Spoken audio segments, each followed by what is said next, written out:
Hello, this will be our instructional video on square knots.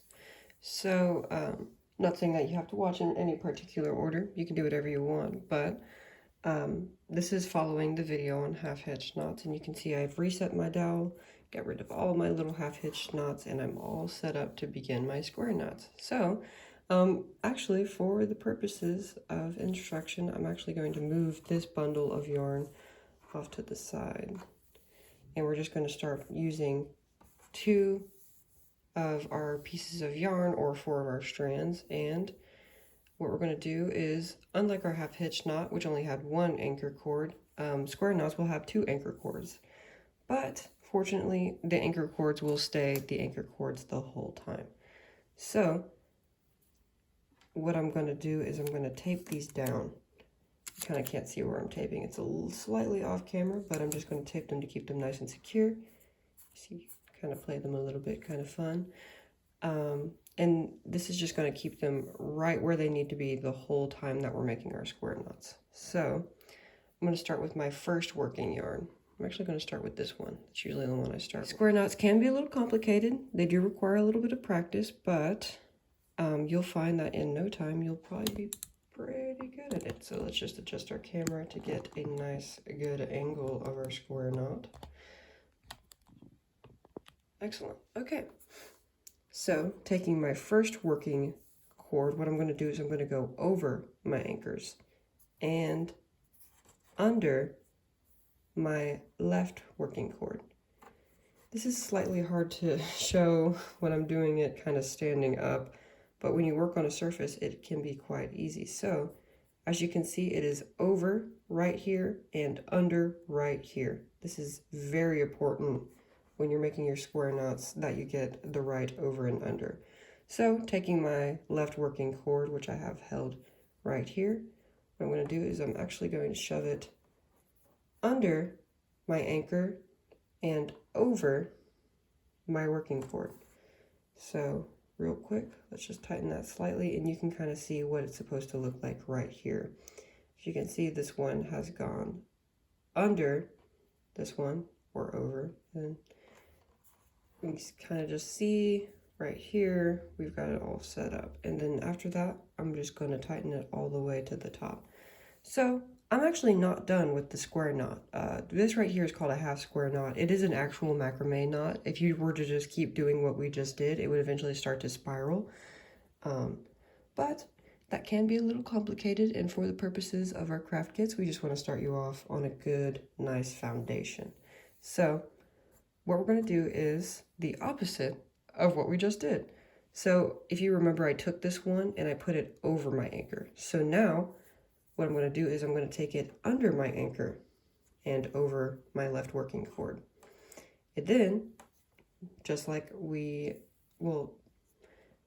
opposite of what we just did, I'm going to take my left working cord, I'm going to place it over my anchor right there and under my right working cord. Now I'm going to take that and just firmly knot it. And you can kind of see, it's called a square knot because it does make a nice square shape.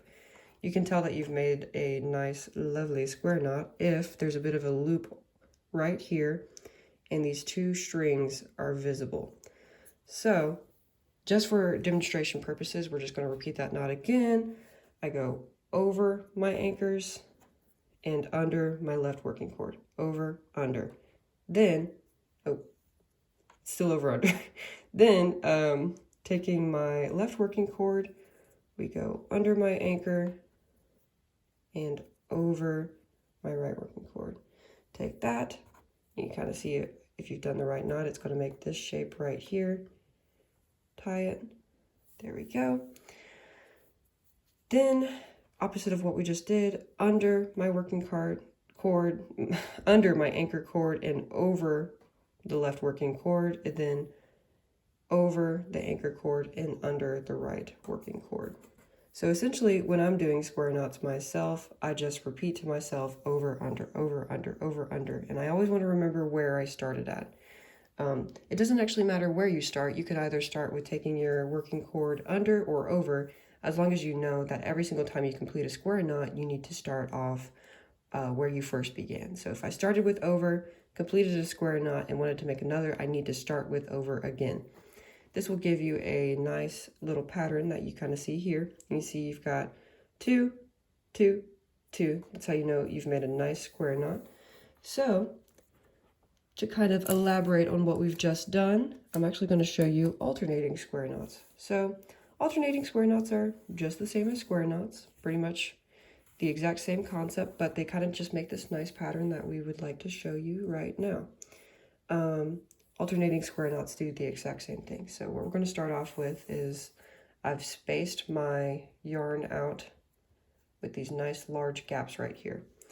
And doing what I just did right here, I'm just going to repeat that the exact same way I did it. So, oops, this can happen quite a bit where two yarns will kind of get overlapped. It's nice to see that and fix it. All right. Also, when I'm working with macrame cord, sometimes I like to tape the ones that I'm not using off to the side. This will prevent you from making any unnecessary knots or getting things tangled up in what you're currently working on. This is especially helpful when doing square knots because it can get kind of confusing with the amount of cord that it requires. So now that I have everything out of my way, quite literally just doing the same thing we did right before. We take our yarn, our right working cord, put it over the anchor, which, sorry, I want to tape the anchor. Here's the lovely tape I'm using if you want to know. Oop. Tape that down. There we go. Excellent. Okay. All right. Over my anchor cords and under my left working cord.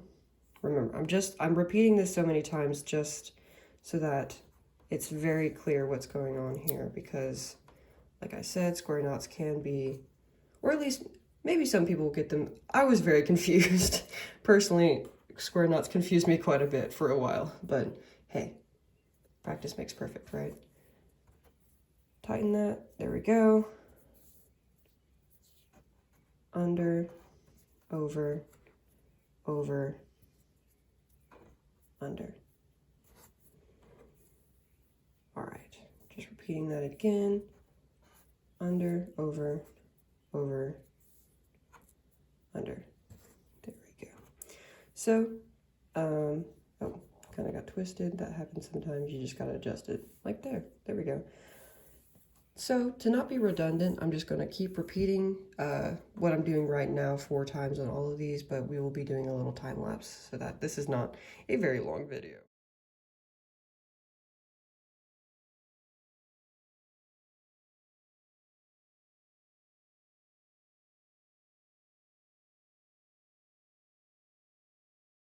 So once you're done with your first set, in order to kind of do the alternating part of the alternating square knot, we're quite literally just going to move our working cords. So in order to make a nice gap right here, we're going to be using these 2 as our working cord. And these 2 will just not be in the equation. And we're just going to push these off to the side using a little bit of tape. Like so. All right. So now that I've transitioned, you can kind of see, just going to do the same exact thing. This time just with different working cords, we tape them down and over, under, bam, under, over. And I don't think I'm going to complete this pattern just because it does take quite a bit of time, but as you can see here, you can see how I've transitioned into a new square knot. So let's just finish so that what I'm talking about becomes maybe a little bit easier to understand. Do that, do this, bam, finish, and tighten. So if I were to continue, I would have a square knot with these cords and a square knot with these cords, and my 2 outside cords would be done. And you can kind of see the end result of an alternating square knot if you look at your craft kit and look at the recommended patterns, and you'll find one that uses kind of like a chevron and it has lots of alternating square knots. I would say the thing to remember from this video and the thing to remember about square knots is that they do take a lot of practice and they don't always look perfect. And you know what? There's absolutely no issue with that. If you do want to just practice your square knots, you don't need your entire set of yarn tied onto your dowel. You can quite literally just use 2 and then just keep square knotting until you feel as though you are confident with the knot enough to continue on to a full project. And after you've got your square knot done, you're pretty much all set. You've got your half hitch, you've got your lark head knot, and you've got your square knots. So go forth, happy crafting, and we would like to thank you for watching the video. Sincerely, 108 Contemporary.